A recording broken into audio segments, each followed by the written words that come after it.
Olá pessoal, eu me chamo Rafael Batista e dando prosseguimento ao PET Filosofia, segundo ano do ensino médio, volume 1, este vídeo corresponde à semana 2. Então, vamos à aula. Bom, o tema da aula é quem é o ser humano. O objetivo dela é nos fazer pensar sobre o que faz algo ser humano. Qual é o critério que nós podemos dizer, bom, isto é ser humano e isto não é? Para especificar isso, eu listei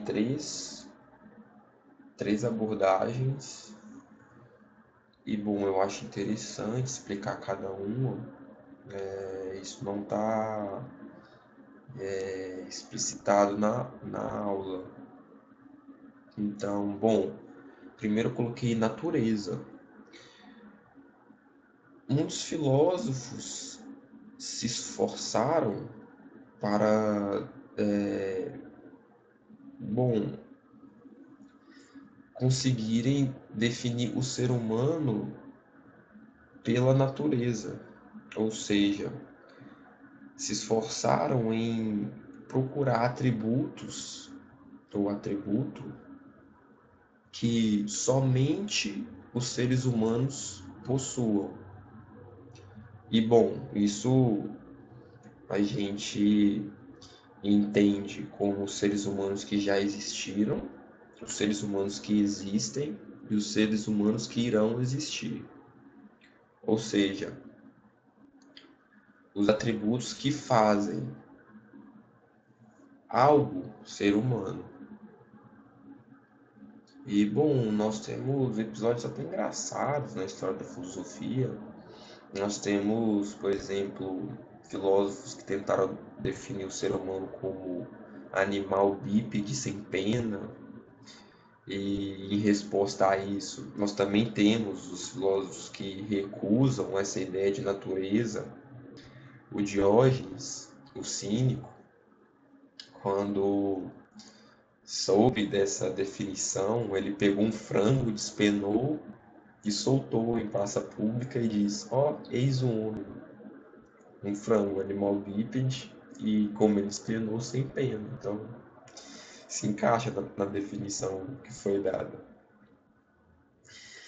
E nós temos a cultura.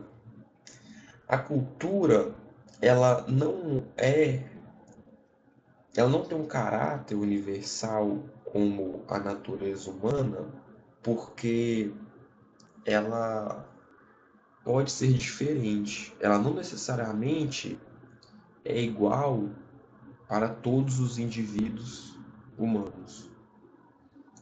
Nós temos, por exemplo, o que é o almoço para o Brasil, que, bom, dificilmente nós vamos a um restaurante brasileiro que não tenha arroz e feijão, e nós temos o almoço estadunidense, que é diferente do nosso. Lá eles, em geral, costumam comer um sanduíche no almoço, mas em contrapartida, o café da manhã deles é bem reforçado. Já o nosso, bom, é menos. Nós comemos mais no nosso almoço, brasileiro, no caso. E, bom, e por fim a gente tem a liberdade. Enquanto a natureza e a cultura determinam o ser humano de forma como se, como se eles o afetam, a liberdade seria a própria, a própria escolha do ser humano sem ser afetada por uma natureza ou por uma cultura. Para ficar mais claro, o exemplo do almoço. Uma expressão de liberdade seria o brasileiro que decide não comer arroz e feijão no almoço. Então, ele não possui uma. Ele não está de acordo com sua cultura. Ele, bom, escolheu não ir de acordo com a sua cultura. E já colocar a liberdade em confronto com a natureza, a definição do homem animal bípede sem pena, bom, essa liberdade, tomando em termos bem fortes, levaria à não possibilidade de definir o que é o ser humano. O ser humano, de acordo com essa liberdade, é algo tão complexo, tão múltiplo, que não se encaixaria em uma definição que conseguiria abarcar todos os indivíduos que podem existir e que podem ser chamados de ser humano. Bom, a aula nos traz o filósofo Sartre para expor um pouco melhor essa perspectiva da liberdade. O Sartre, bom, compactua com essa ideia de liberdade e ele chega a pensar o ser humano com tamanha liberdade que dá, bom, origem à famosa frase dele: o homem está condenado a ser livre. Ou seja, o homem é tão livre que ele, além de ter que fazer suas escolhas, ele possui responsabilidade sobre as suas escolhas. Ou seja, ele é responsável, ele está condenado a ter completa,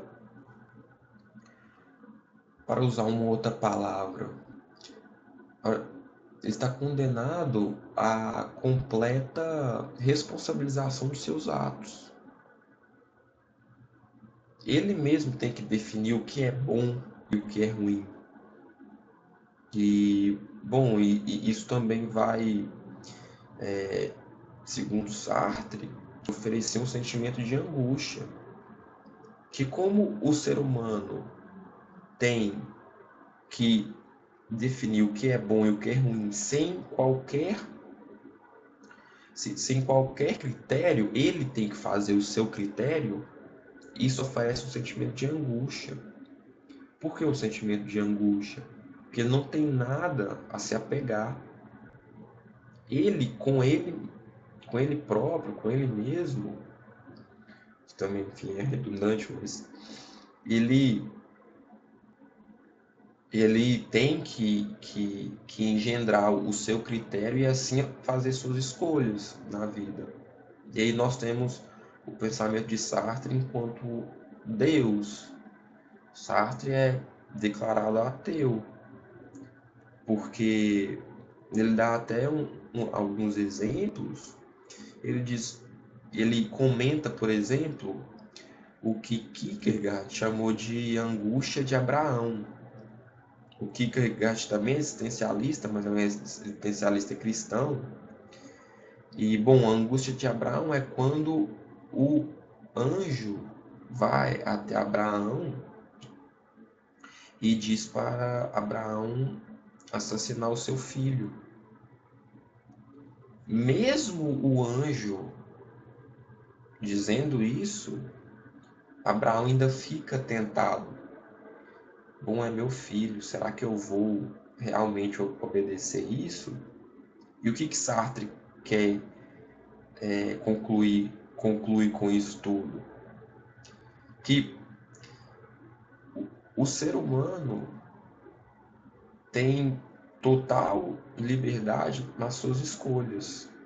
O exemplo de Abraão, bom, mesmo um Deus existindo, mandando um anjo até Abraão, Abraão ainda teve que fazer escolha. Será que de fato eu vou matar o meu filho e vou atender esse querer divino?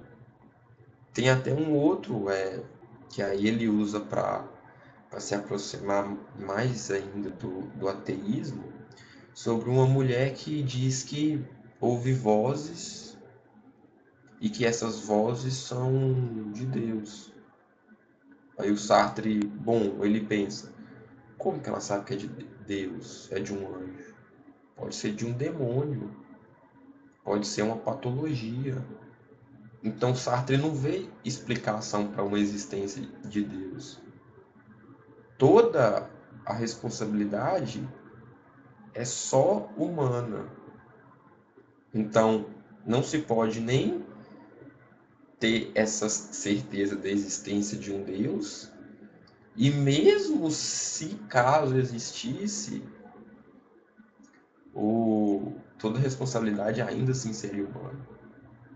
Então, bom, por fim, eu vou comentar duas questões, não vou fazê-las, porque essas questões é mais para vocês trabalharem o seu pensamento.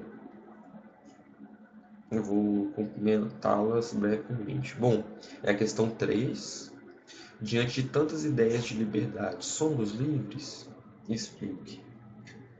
Bom, pegue você mesmo como objeto de análise. Em suas escolhas, você acha que tem uma natureza humana que te determina a pensar de algum modo? Existe alguma razão que, bom, como a gente viu na definição aristotélica, o homem é um animal racional? Alguns filósofos vão criticar essa ideia de razão, que não existe uma razão. Enfim, para Aristóteles existe. Você acha que existe razão, racionalidade? Mas você acha que a cultura te determina em muitas das suas escolhas, ou em todas das suas escolhas? Ou diferente, você acha que você é livre, não tem qualquer traço determinístico ao longo das escolhas que você faz da sua vida? Bom, e aí você tem que explicar. É bom dizer também que essas três, natureza, cultura e liberdade, elas não necessariamente são excludentes.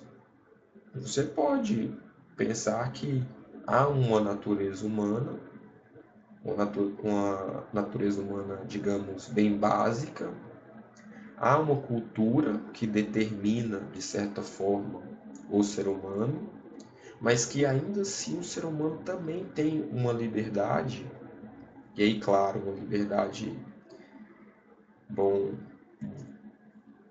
uma liberdade menor do que o Sartre pensa, que o Sartre realmente, o homem está condenado a ser livre.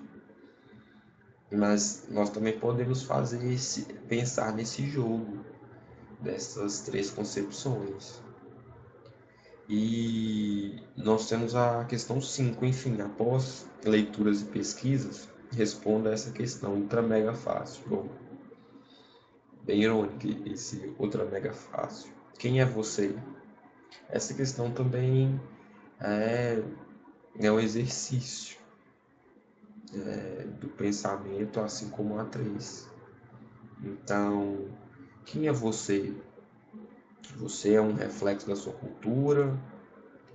Você é um reflexo de uma natureza humana? uma natureza humana que te define e te determina em todas as suas escolhas, ou não, você é totalmente livre para pensar a respeito das suas escolhas, e não só pensar, talvez, em um monte de escolhas. Não pensar, mas sentir, ah não, eu sinto que essa é melhor, é melhor. Nós temos essa dicotomia entre pensar e sentir em alguns filósofos também. Então, bom, esse é o exercício. Pessoal, muito obrigado. Espero que eu tenha conseguido expor o objetivo da aula e, bom, que eu tenha conseguido ser relevante para o aprendizado de vocês sobre filosofia. Até mais.